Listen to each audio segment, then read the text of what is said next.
La mañana del 15 de marzo de 1993 amaneció en Lima con esa neblina espesa que abraza la costa peruana durante el otoño. En el barrio de Miraflores, Rosa Méndez preparaba el desayuno mientras escuchaba las noticias en la radio. Su hija Valeria, de 23 años, ya estaba vestida con su uniforme de enfermera del hospital Rebagliati. El aroma del café recién hecho llenaba la pequeña cocina del departamento que compartían en la avenida Arequipa. «Mamá, hoy salgo tarde. Tengo turno doble», dijo Valeria mientras se acomodaba el cabello oscuro en una cola de caballo. Sus ojos color miel reflejaban el cansancio de las últimas semanas, pero también una determinación inquebrantable. Trabajaba incansablemente para ahorrar dinero y costear sus estudios de medicina que comenzaría el próximo año. Rosa asintió mientras servía el desayuno. «Ten cuidado, hija.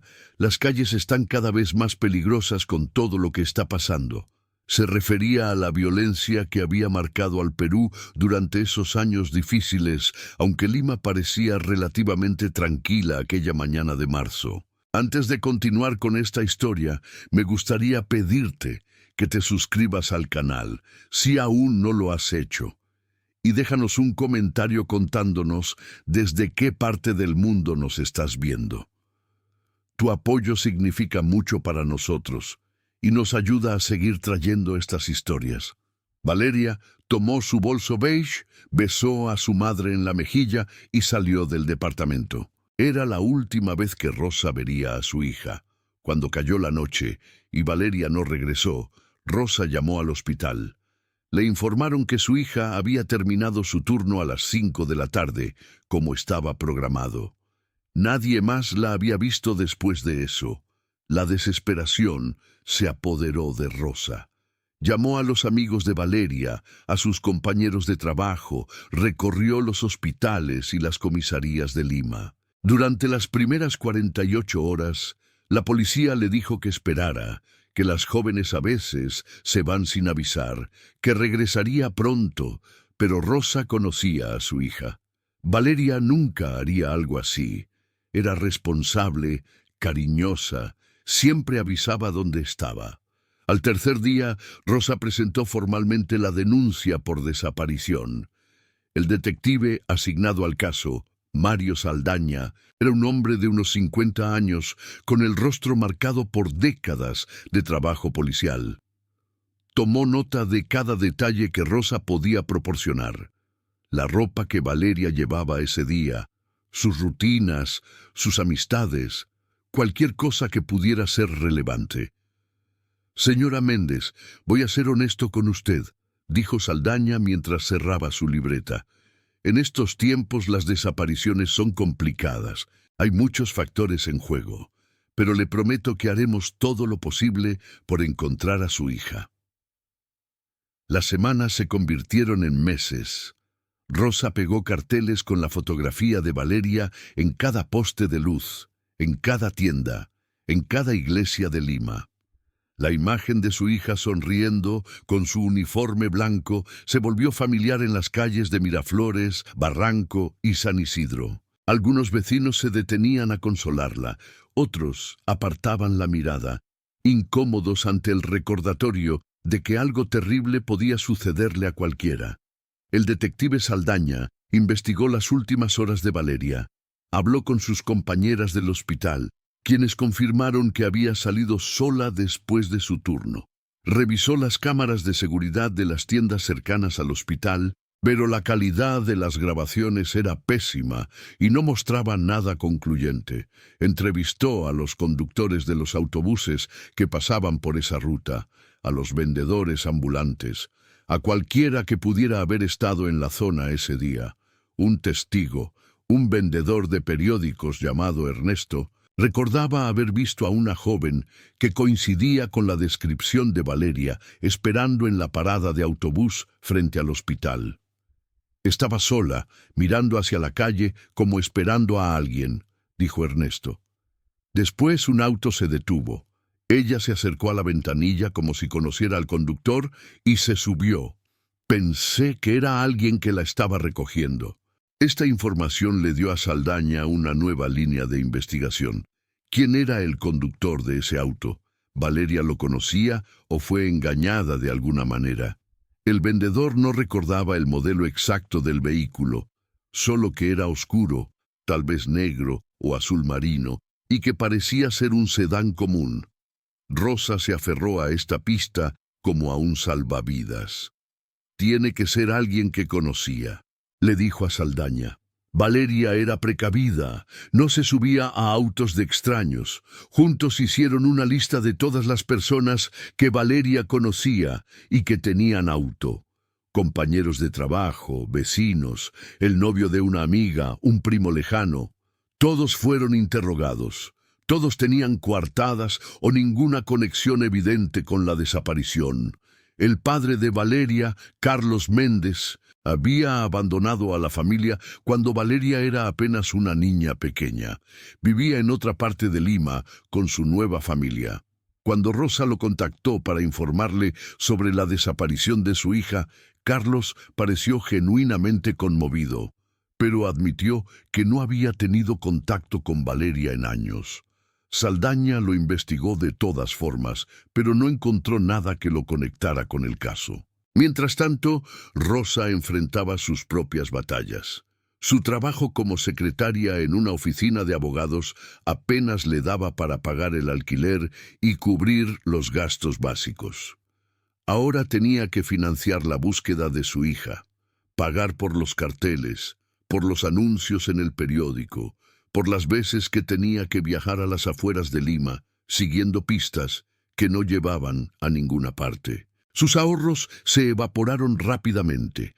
Una vecina, la señora Amelia Vargas, comenzó a ayudarla.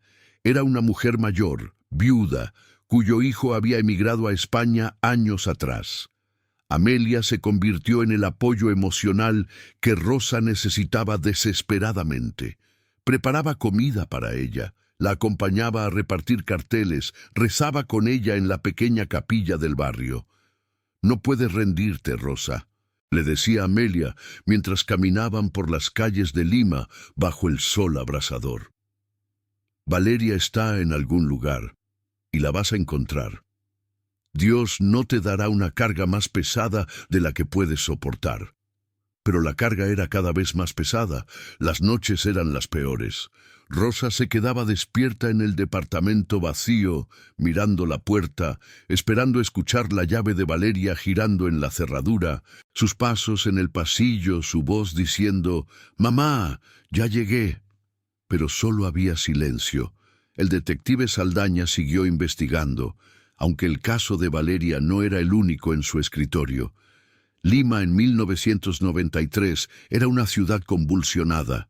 Las desapariciones no eran infrecuentes, aunque pocas recibían la atención que merecían. Saldaña tenía un sentido del deber que lo mantenía comprometido con el caso, pero también era realista sobre las posibilidades de éxito. Un día, 6 meses después de la desaparición, Saldaña recibió una llamada anónima. Una voz de mujer, nerviosa y temblorosa, le dijo que había visto a alguien que se parecía a Valeria en un vecindario de Villa El Salvador, un distrito al sur de Lima. La mujer no quiso identificarse y colgó rápidamente. Saldaña se dirigió inmediatamente al lugar, acompañado por Rosa y 2 oficiales más. Villa El Salvador era un distrito marcado por la pobreza, con casas de material noble inacabado y calles de tierra. Recorrieron el área durante horas, mostrando la fotografía de Valeria a los residentes.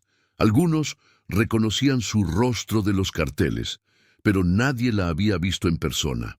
La pista se desvaneció tan rápidamente como había aparecido, dejando a Rosa sumida en una frustración aún más profunda. A medida que pasaba el tiempo, algunos miembros de la familia comenzaron a sugerir, sutilmente al principio y luego más directamente, que Rosa debía aceptar la realidad. «Han pasado casi 9 meses», le decía su hermana Patricia. «Tienes que pensar en ti, en tu salud. No puedes seguir viviendo así». Pero Rosa no podía aceptarlo. Cada mañana se despertaba con la misma determinación: encontrar a su hija. Continuó pegando carteles, hablando con la prensa local que ocasionalmente cubría el caso, asistiendo a grupos de apoyo para familiares de personas desaparecidas. En esos grupos conoció a otras madres, otros padres, todos con la misma mirada de dolor y esperanza mezclada. Compartían información, se apoyaban mutuamente, se aferraban a la posibilidad de que sus seres queridos estuvieran vivos en algún lugar. El primer aniversario de la desaparición de Valeria llegó en marzo de 1994. Rosa organizó una vigilia frente al hospital donde su hija había trabajado. Docenas de personas se presentaron con velas, formando un círculo silencioso de solidaridad. Entre ellos estaban las compañeras de Valeria del hospital, vecinos, miembros de la iglesia local y otros familiares de desaparecidos. El detective Saldaña también asistió, manteniéndose en la periferia, observando con su característica expresión seria. Durante la vigilia, una de las compañeras de Valeria, una enfermera llamada Lucía, se acercó a Rosa. Había algo en su mirada que sugería que llevaba cargando un peso. «Señora Méndez, hay algo que debería saber», comenzó Lucía, su voz apenas un susurro. «No estoy segura de si es importante, pero Valeria me había comentado unas semanas antes de desaparecer que un paciente se había comportado de manera extraña con ella. La seguía con la mirada, le hacía preguntas personales. Ella lo mencionó de pasada, como si no fuera gran cosa, pero ahora pienso que tal vez». Rosa sintió que su corazón se aceleraba. «¿Por qué nunca dijiste nada? ¿Por qué esperaste un año?» Lucía bajó la mirada, avergonzada. Tenía miedo. Miedo de estar equivocada, de causar problemas innecesarios. Pero ya no puedo seguir callando. No recuerdo el nombre del paciente, pero puedo buscar en los registros del hospital. Valeria atendía principalmente en el pabellón de traumatología. Al día siguiente, Rosa y el detective Saldaña se reunieron con Lucía en el hospital. Con la ayuda de una supervisora comprensiva, revisaron los registros de pacientes que habían sido atendidos por Valeria en las semanas previas a su desaparición. La lista era larga, decenas de nombres, todos con diferentes historias médicas. Saldaña comenzó a investigar a cada uno de ellos, un proceso meticuloso y agotador. Entre esos nombres había uno que llamó su atención: Ricardo Olmedo, un hombre de 38 años que había sido internado por una fractura en la pierna derecha después de un accidente de tránsito. Había estado hospitalizado durante 2 semanas, justo en el período que Lucía había mencionado. Cuando Saldaña intentó localizarlo, descubrió que la dirección que había proporcionado al hospital no existía. El número de teléfono también era falso. Esto encendió todas las alarmas. Saldaña profundizó en la investigación sobre Ricardo Olmedo. Descubrió que había usado múltiples identidades en el pasado y tenía un historial de comportamientos erráticos. Sin embargo, rastrear su paradero actual resultó extremadamente difícil. No tenía domicilio fijo conocido, no pagaba impuestos bajo ninguno de sus nombres y parecía moverse constantemente. La investigación sobre Olmedo consumió los siguientes meses. Saldaña contactó con otras jurisdicciones policiales, revisó registros de hospitales en otras ciudades, habló con personas que lo habían conocido en diferentes contextos. Lentamente emergió un patrón. Olmedo tenía una historia de obsesionarse con mujeres jóvenes, particularmente con enfermeras y trabajadoras de la salud. Había sido reportado por acoso en al menos 2 ocasiones, aunque nunca había sido arrestado. Rosa sintió una mezcla de esperanza y horror ante estos descubrimientos. Si Olmedo era responsable, ¿qué le había hecho a Valeria? ¿Dónde estaba su hija ahora? Las posibilidades la atormentaban, pero al menos Había una dirección concreta para la investigación por primera vez en más de un año. En julio de 1994, Saldaña recibió información de que Olmedo podría estar viviendo en Huancayo, una ciudad en la Sierra Central del Perú. Sin recursos oficiales para viajar, Rosa decidió ir por su cuenta. Vendió las pocas joyas que le quedaban de su madre y compró un pasaje de autobús. Saldaña, conmovido por su determinación y preocupado por su seguridad, decidió acompañarla usando sus días de vacaciones. El viaje a Huancayo fue arduo. El autobús subió por las sinuosas carreteras de los Andes, pasando por paisajes de montañas imponentes y valles profundos. Rosa apenas dormía, mirando por la ventana, preguntándose si cada kilómetro la acercaba más a su hija. Llegaron a Huancayo al amanecer. Era una ciudad más pequeña que Lima, con calles empedradas y edificios coloniales en el centro. El aire era más delgado, más frío. Saldaña tenía la dirección de una pensión donde supuestamente Olmedo se había alojado recientemente. Cuando llegaron al lugar, el dueño de la pensión confirmó que un hombre llamado Ricardo había estado allí, pero se había marchado una semana atrás sin dejar rastro. La frustración era palpable, pero no se rindieron. Pasaron 3 días en Huancayo, mostrando fotografías de Olmedo y de Valeria, hablando con vendedores del mercado, con conductores de taxi, con cualquiera que pudiera haber visto algo. Finalmente, un taxista recordó haber llevado a un hombre que coincidía con la descripción de Olmedo a una zona rural en las afueras de la ciudad, cerca de un pueblo llamado San Jerónimo de Tunán. Rosa y Saldaña alquilaron un auto y se dirigieron hacia allá. El camino se volvió cada vez más rural, rodeado de campos de cultivo y pequeñas casas dispersas. En San Jerónimo preguntaron en la plaza principal. Una anciana que vendía pan les dijo que había visto a un hombre que se ajustaba a la descripción viviendo en una casa abandonada a las afueras del pueblo, pero que había desaparecido hacía unos días. Encontraron la casa, una estructura deteriorada con ventanas rotas y paredes desconchadas. Entraron con cautela. El interior estaba oscuro y olía a humedad y abandono. En una habitación trasera encontraron algunos objetos personales, ropa masculina, latas de comida vacías y algo que hizo que el corazón de Rosa dejara de latir por un momento. Una identificación del Hospital Rebagliati. No era la de Valeria, pero pertenecía a otra enfermera del mismo hospital. Saldaña inmediatamente contactó a sus colegas en Lima. La identificación pertenecía a una enfermera que había sido reportada como desaparecida 2 años antes, en 1991. El caso estaba archivado y prácticamente olvidado.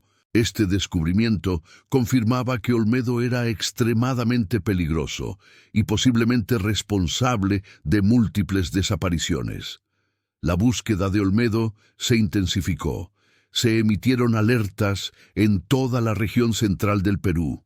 Las autoridades comenzaron a tomar el caso más en serio ahora que había evidencia de que podría ser un criminal serial.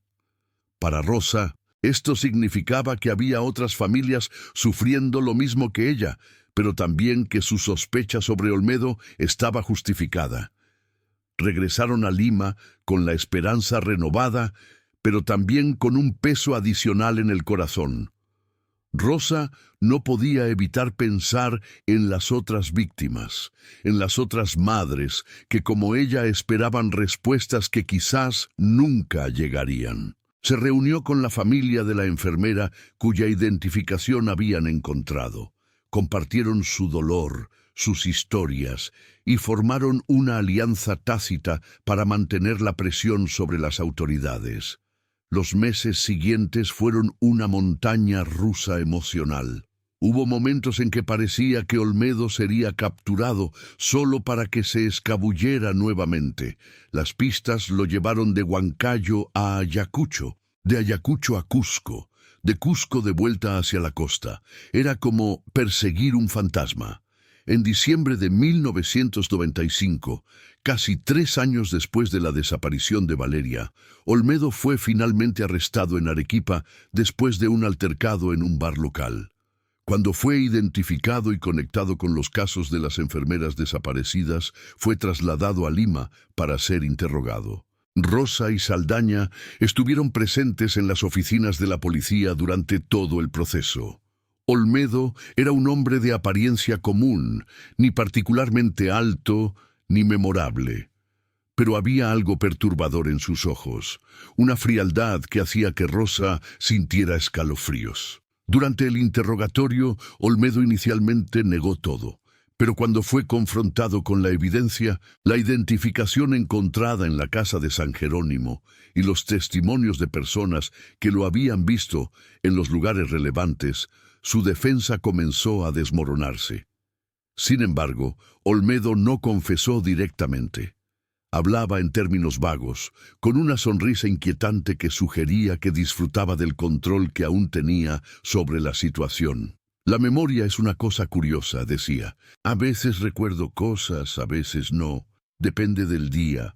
Rosa, incapaz de contenerse más, entró a la sala de interrogatorio contra las órdenes de Saldaña. Se plantó frente a Olmedo, con lágrimas corriendo por su rostro, pero con una voz firme. ¿Dónde está mi hija? Solo dime dónde está. Necesito saber. Necesito poder enterrarla, si es que está muerta, por favor. Por un momento, algo pareció cambiar en la expresión de Olmedo. Miró a Rosa con lo que podría haber sido un atisbo de humanidad, pero luego su rostro volvió a esa máscara inexpresiva. No sé de qué me habla, señora. A pesar de la evidencia circunstancial, no había pruebas físicas definitivas que conectaran a Olmedo con las desapariciones. La identificación encontrada podría haber sido robada. No había cuerpos, no había testigos directos de secuestros, no había confesión. El sistema judicial peruano de la época estaba saturado y enfrentaba numerosos desafíos. El caso contra Olmedo era fuerte en términos de sospecha, pero débil en términos de evidencia concreta necesaria para una condena. Olmedo fue mantenido en custodia mientras continuaba la investigación. Rosa visitaba regularmente las oficinas de la policía, presionando por avances, por cualquier nueva información. Los años 1996 y 1997 transcurrieron en esta incómoda situación. Un sospechoso tras las rejas, pero sin resolución real para las familias. En 1998, 5 años después de la desaparición de Valeria, el sistema judicial finalmente llevó a Olmedo a juicio. Rosa asistió a cada sesión, sentada en la galería pública, mirando fijamente al hombre que creía responsable de la desaparición de su hija. El juicio fue largo y complicado. La defensa argumentaba que toda la evidencia era circunstancial, que Olmedo era simplemente un hombre con mala suerte y peor historial, pero no un criminal.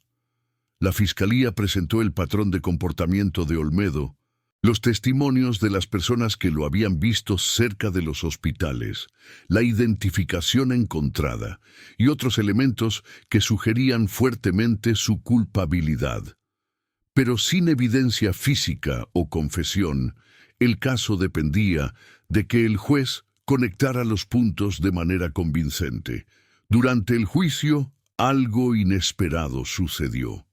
Una mujer llamada Teresa Guzmán se presentó como testigo. Ella había sido novia de Olmedo brevemente en 1993. Testificó que Olmedo había mostrado una obsesión inquietante con enfermeras y que le había mostrado fotografías de mujeres que, según él, eran sus amigas especiales.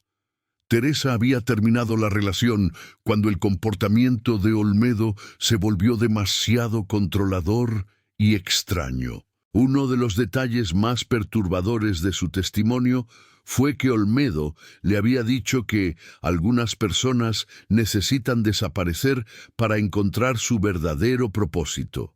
Este testimonio, aunque perturbador, aún no era suficiente para una condena definitiva por las desapariciones.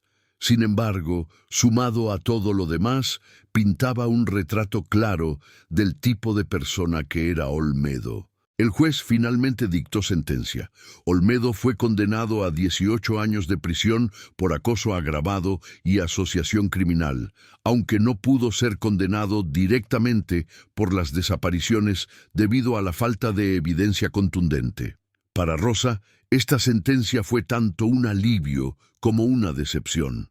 Al menos Olmedo estaba en prisión y no podría dañar a nadie más. Pero aún no tenía las respuestas que buscaba desesperadamente. ¿Dónde estaba Valeria? ¿Qué le había sucedido exactamente? ¿Estaba viva en algún lugar o había muerto hace años? Los años posteriores al juicio fueron difíciles. Rosa intentó reconstruir su vida lo mejor que pudo. Continuó trabajando, pero su salud comenzó a deteriorarse. El estrés y el dolor de tantos años habían cobrado su precio. Desarrolló hipertensión y problemas cardíacos que requerían medicación constante. La señora Amelia, su fiel vecina y amiga, seguía siendo su principal apoyo. En el año 2003, una década después de la desaparición de Valeria, Rosa recibió una llamada que cambiaría todo nuevamente. Era del detective Saldaña, ya retirado de la policía, pero aún interesado en el caso que nunca había podido resolver completamente. Rosa, necesito que vengas a mi casa. He recibido algo que creo que te pertenece, dijo Saldaña con voz cuidadosa. Rosa tomó un taxi hasta la casa de Saldaña en el distrito de Jesús María. El exdetective vivía en una casa modesta con su esposa y sus 2 perros. Cuando Rosa llegó, Saldaña la hizo pasar a su estudio, una habitación llena de libros y cajas con viejos archivos de casos. Ayer recibí esto por correo, dijo Saldaña, mostrándole un sobre amarillento. No tiene remitente, pero el matasellos es de Trujillo, en el norte. Dentro hay una carta. Está dirigida a ti, pero fue enviada a mi antigua dirección en la jefatura de policía. Me la reenviaron a mi casa. Rosa tomó el sobre con manos temblorosas. Lo abrió cuidadosamente y extrajo varias hojas de papel escritas a mano con letra cuidadosa y femenina. Comenzó a leer, y las lágrimas empezaron a correr por su rostro antes de terminar el primer párrafo. La carta decía: «Querida mamá, no sé si alguna vez leerás esto, o si esta carta llegará a tus manos. Han pasado tantos años, y cada día que pasa siento más el peso de mi ausencia en tu vida. No puedo imaginar el dolor que te he causado, el sufrimiento que has tenido que soportar sin entender por qué desaparecí. Necesito que sepas la verdad, aunque esa verdad sea difícil de aceptar. Aquel día de marzo de 1993, cuando salí del hospital, me encontré con alguien que conocía vagamente, un paciente que había sido amable conmigo durante su hospitalización. Me ofreció llevarme a casa porque estaba lloviendo y acepté sin pensar demasiado en ello. Pero no me llevó a casa. Me llevó a un lugar donde me mantuvo contra mi voluntad durante semanas. No voy a entrar en detalles sobre lo que sucedió durante ese tiempo porque no quiero que cargues con ese peso. Solo necesitas saber que sobreviví. Eventualmente logré escapar. Pero cuando lo hice, estaba en un estado mental y físico tan deteriorado que no sabía qué hacer. Tenía miedo de regresar, miedo de que me encontrara nuevamente, miedo de que no me creyeran o de que de alguna manera me culparan. Sé que esto suena irracional ahora, pero en ese momento mi mente no funcionaba correctamente. Una familia me encontró en las calles de Trujillo, lejos de Lima. Me llevaron a su casa, me cuidaron, y lentamente comencé a recuperarme. Eran personas de buen corazón que nunca hicieron preguntas que yo no estaba lista para responder. Con el tiempo, me convertí en parte de su familia. Mamá, me casé. Tengo 2 hijos, un niño y una niña. He construido una vida aquí, en Trujillo. He trabajado como asistente en una pequeña clínica, usando mi experiencia como enfermera, aunque nunca oficialmente retomé mi carrera. Mis hijos son mi alegría y mi razón para seguir adelante cada día. Pero nunca te he olvidado. Pienso en ti constantemente. Me pregunto cómo estás, si todavía vives en el mismo departamento en Miraflores, si todavía trabajas en la oficina de abogados. Me pregunto si me perdonarías por no haber regresado, por no haber encontrado una manera de contactarte antes. Durante años, el miedo me paralizó. Miedo de poner en peligro a mi nueva familia. Miedo de remover el pasado. Miedo de enfrentarte después de todo este tiempo. Pero ahora, después de 10 años, siento que no puedo seguir viviendo con este secreto. Necesitas saber que estoy viva, que estoy bien, que pienso en ti cada día. No espero que me perdones, no espero que entiendas completamente por qué tomé las decisiones que tomé. Solo espero que esta carta te traiga algo de paz, que sepas que tu hija está viva y que el amor que me diste me ha sostenido a través de los momentos más oscuros de mi vida. Algún día, si estás dispuesta, me gustaría verte nuevamente. Me gustaría que conocieras a tus nietos, pero entenderé si eso no es posible, si el dolor que te he causado es demasiado grande para superarlo. Te amo, mamá. Siempre te he amado y siempre te amaré. Tu hija, Valeria. Rosa terminó de leer la carta y se quedó sentada en silencio durante lo que pareció una eternidad. Saldaña esperó pacientemente, dándole el espacio para procesar esta revelación monumental. Finalmente Rosa habló, su voz apenas un susurro. Está viva, mi hija está viva. Las emociones que la embargaban eran imposibles de describir. Alivio, alegría, dolor, confusión e incluso algo de enojo. ¿Cómo podía Valeria haber estado viva todo este tiempo sin contactarla? Pero también entendía, o al menos intentaba entender, el trauma que su hija debía haber experimentado y cómo ese trauma podía distorsionar el juicio y las decisiones de una persona. ¿Qué quieres hacer?, preguntó Saldaña. Quiero verla. Necesito verla, respondió Rosa sin dudar. La carta no incluía una dirección de retorno exacta, solo mencionaba Trujillo, pero Saldaña, usando sus contactos y su experiencia, comenzó a trabajar para localizar a Valeria. Contactó con colegas en la policía de Trujillo, explicó la situación y les pidió ayuda discreta para encontrar a una mujer que había sido enfermera en Lima y que ahora trabajaba en una clínica en Trujillo. Tomó 3 semanas, pero finalmente localizaron a Valeria.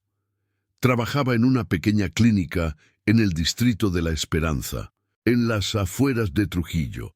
Estaba casada con un hombre llamado Miguel Ramos, un carpintero local, y tenían 2 hijos, un niño de 7 años llamado Andrés y una niña de 5 llamada Sofía. Saldaña contactó a Valeria a través de la clínica, dejando un mensaje cuidadosamente redactado que dejaba claro que su madre había recibido la carta y quería verla. Al día siguiente, Valeria llamó.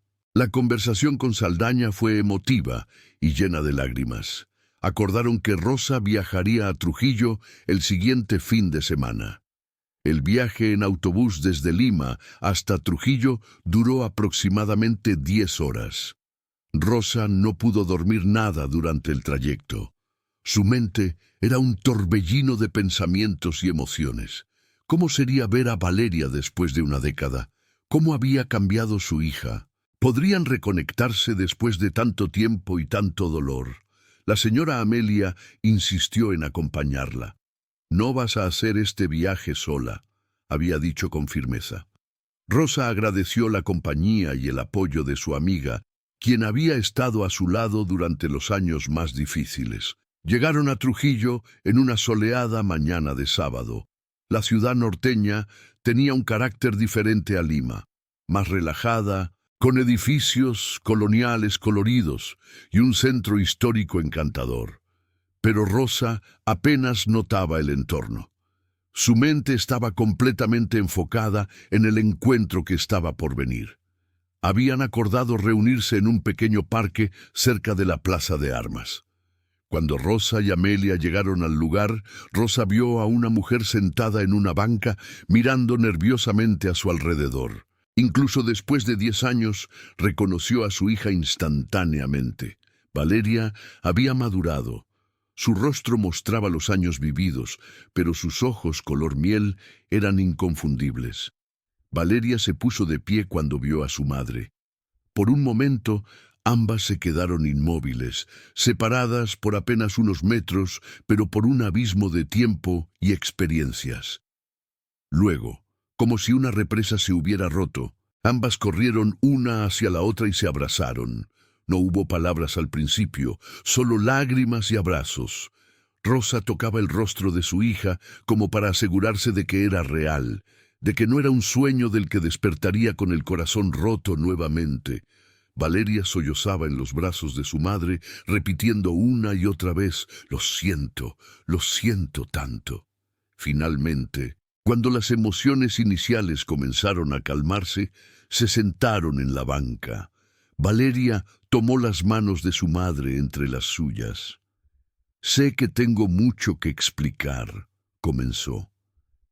Durante las siguientes horas, Valeria contó su historia con más detalle de lo que había escrito en la carta.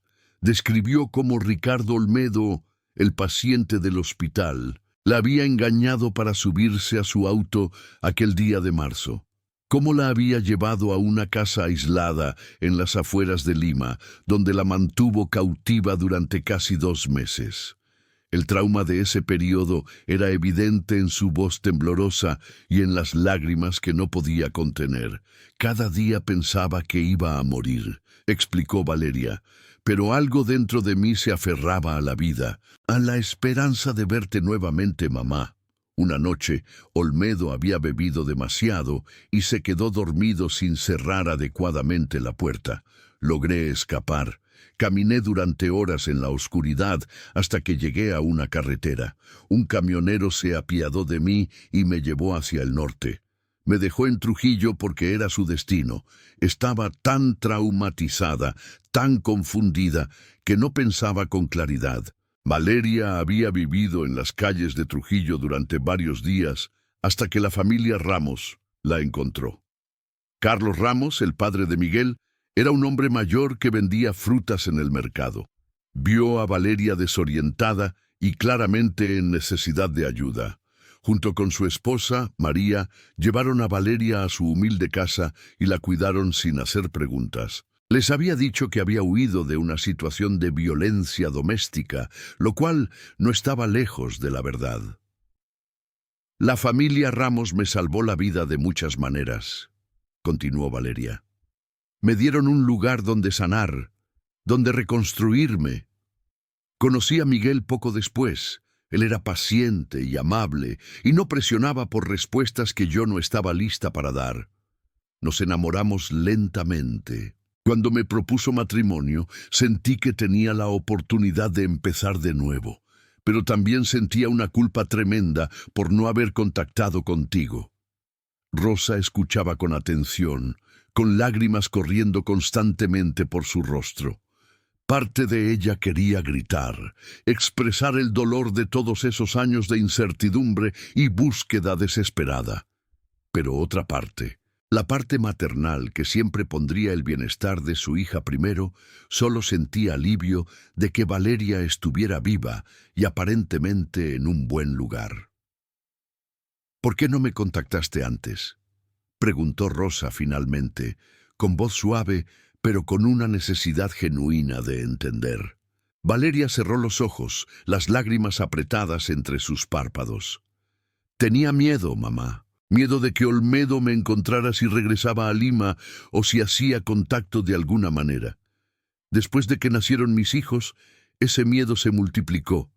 No podía arriesgarme a poner en peligro a mi familia. Y también me avergonzaba. Me avergonzaba de no haber sido más fuerte, de haber huido en lugar de enfrentar la situación, de haberte hecho sufrir todos estos años. La vergüenza y el miedo me paralizaron durante mucho tiempo. Solo cuando me enteré por las noticias de que Olmedo había sido arrestado y condenado hace unos años, comencé a pensar que tal vez era seguro contactarte. Pero incluso entonces me tomó años reunir el coraje. Escribí esa carta docenas de veces antes de finalmente enviarla. Rosa abrazó a su hija nuevamente. No tienes que avergonzarte de nada, mi amor. Sobreviviste. Eso es lo único que importa. Sobreviviste y construiste una vida. Estoy tan orgullosa de ti. Esas palabras rompieron la última barrera emocional que Valeria había estado manteniendo. Lloró abiertamente en los brazos de su madre, liberando años de culpa, miedo y dolor acumulado. Después de ese primer reencuentro emocional en el parque, Valeria llevó a Rosa y a Amelia a su casa. Era una vivienda sencilla, pero acogedora, en un barrio trabajador de Trujillo. Miguel estaba allí con los niños, Andrés y Sofía. Valeria le había contado a su esposo toda la verdad después de enviar la carta, preparándolo para la posibilidad de que Rosa apareciera en sus vidas. Miguel era un hombre de 32 años, de constitución fuerte por su trabajo como carpintero, pero con ojos gentiles y una sonrisa cálida. Recibió a Rosa con respeto y algo de nerviosismo. «Señora Méndez, es un honor finalmente conocerla», dijo. «Valeria me ha hablado tanto de usted. Siento mucho todo lo que ha tenido que pasar. Los niños, Andrés y Sofía, eran hermosos. Andrés tenía los ojos color miel de su madre, mientras que Sofía había heredado el cabello oscuro y rizado de Miguel. Al principio estaban tímidos ante la presencia de esta abuela que acababan de conocer, pero la calidez natural de Rosa pronto los puso cómodos. Rosa pasó el resto del fin de semana con su hija y la familia que Valeria había creado. Compartieron comidas, historias, y comenzaron el lento proceso de reconstruir una relación que había sido interrumpida tan abruptamente. Rosa les contó a los niños sobre cuando Valeria era pequeña, sobre sus sueños de convertirse en doctora, sobre lo buena y cariñosa que siempre había sido. Valeria, por su parte, escuchaba estas historias con una mezcla de nostalgia y tristeza. Su vida en Lima parecía pertenecer a otra persona, a una Valeria más joven e inocente que había desaparecido aquel día de marzo de 1993. Durante ese fin de semana también discutieron cuestiones prácticas. Rosa quería que Valeria regresara a Lima, o al menos que visitara regularmente. Valeria, aunque anhelaba reconectarse con su madre, también tenía su vida establecida en Trujillo. Su esposo trabajaba allí, sus hijos iban a la escuela allí, y ella había construido una red de amigos y relaciones en la ciudad norteña. Llegaron a un acuerdo. Rosa visitaría Trujillo regularmente, y cuando fuera posible, Valeria y su familia harían el viaje a Lima. Era un compromiso que respetaba las realidades de ambas vidas mientras mantenía la conexión familiar que ambas necesitaban desesperadamente. Cuando llegó el momento de que Rosa regresara a Lima, las despedidas fueron difíciles, pero no devastadoras como la separación de 10 años atrás. Esta vez había planes, fechas específicas para la próxima visita, y la tecnología moderna ofrecía maneras de mantenerse en contacto que no existían una década antes.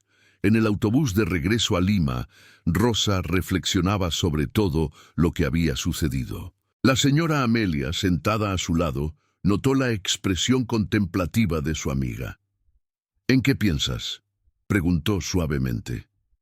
«Pienso en todos estos años», respondió Rosa, «en todo el dolor, la búsqueda, la desesperación, y ahora finalmente tengo respuestas.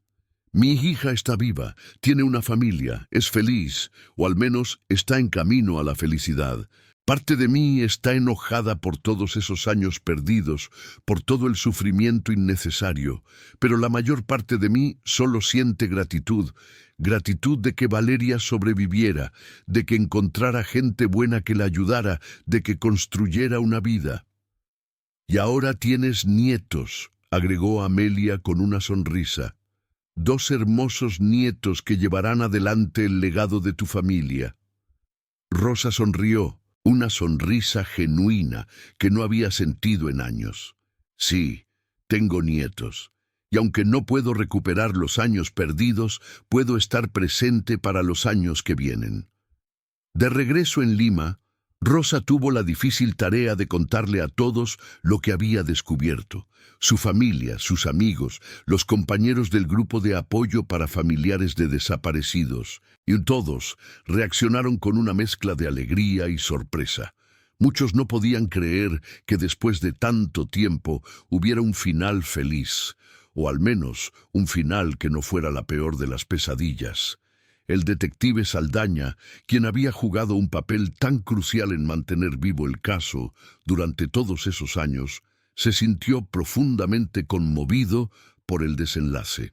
En todos mis años en la policía, nunca había visto algo así, le dijo a Rosa cuando se reunieron después de su regreso de Trujillo.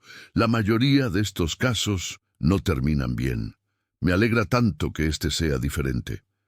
Rosa también contactó al fiscal que había llevado el caso contra Ricardo Olmedo. Le informó que Valeria estaba viva y dispuesta a testificar si eso podía ayudar a extender la condena de Olmedo o ayudar en los casos de las otras víctimas.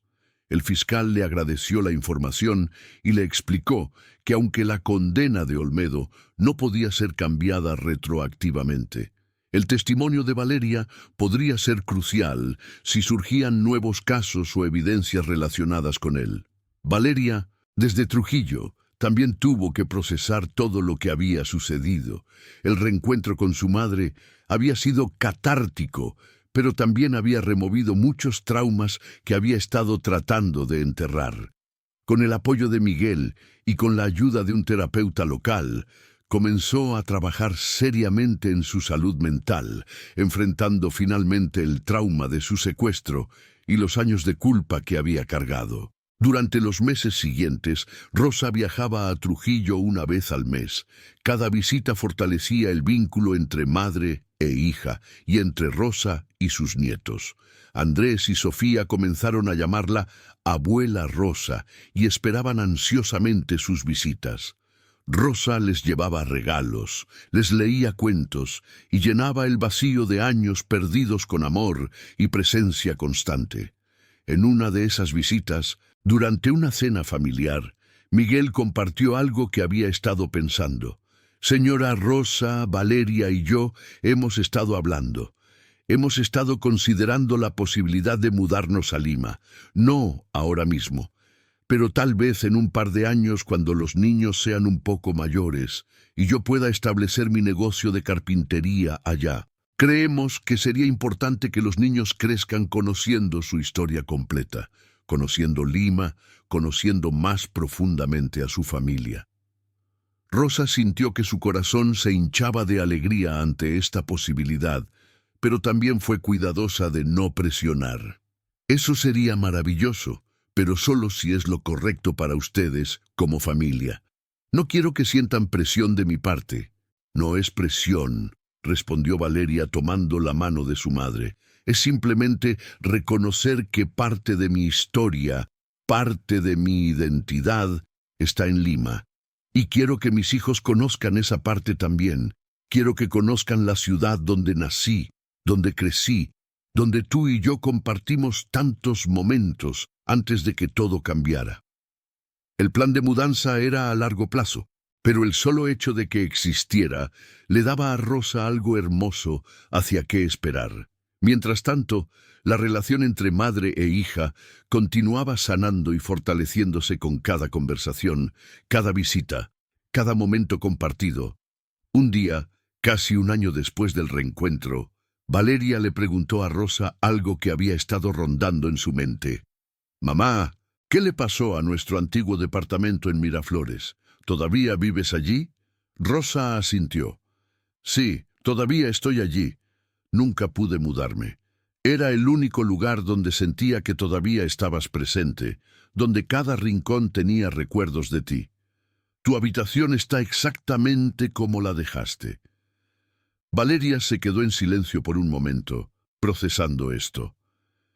Me gustaría verlo nuevamente. La próxima vez que visite Lima me gustaría ir al departamento. Y así, en el siguiente viaje de Valeria a Lima, que fue su primera vez de regreso a la ciudad en más de una década, Rosa la llevó al departamento en la avenida Arequipa. Subieron las escaleras hasta el tercer piso, y cuando Rosa abrió la puerta, Valeria se detuvo en el umbral, abrumada por las emociones. Todo estaba prácticamente igual. Los mismos muebles, las mismas cortinas, incluso algunas de las mismas fotografías en las paredes. Valeria caminó lentamente hacia su antigua habitación. Rosa había mantenido su palabra. La habitación estaba intacta. La cama todavía tenía la misma colcha floreada, el escritorio aún tenía los libros de enfermería que Valeria había estado estudiando, incluso había una foto de Valeria con su uniforme del hospital pegada al espejo. Valeria se sentó en la cama, tocando las cosas con reverencia, como si estuviera en un museo de su propia vida pasada. «Parece una cápsula del tiempo», murmuró, como si la Valeria de 1993 fuera a entrar por esa puerta en cualquier momento. «La mantuve así porque necesitaba creer que volverías», explicó Rosa. «Necesitaba tener fe en que un día estarías de vuelta en esta habitación, contándome sobre tu día como solías hacer». Valeria se acercó a su madre y la abrazó. «Gracias por nunca renunciar a mí. Gracias por buscarme todos esos años. Gracias por mantener viva la esperanza cuando yo misma la había perdido». Esa noche, madre e hija se quedaron despiertas hasta tarde, sentadas en la sala del departamento, tomando té y hablando sobre todo y nada. Era como recuperar el tiempo perdido, una conversación a la vez.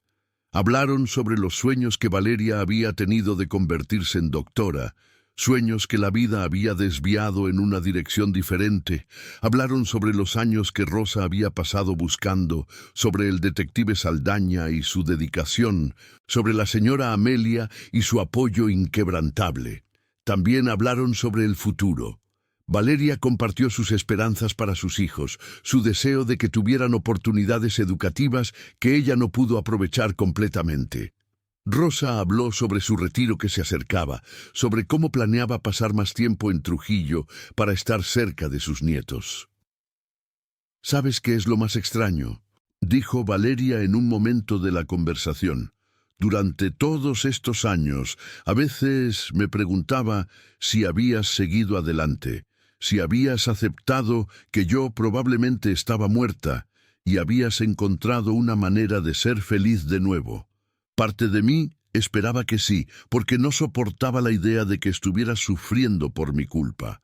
Pero otra parte de mí necesitaba creer que me seguías buscando, que no me habías olvidado».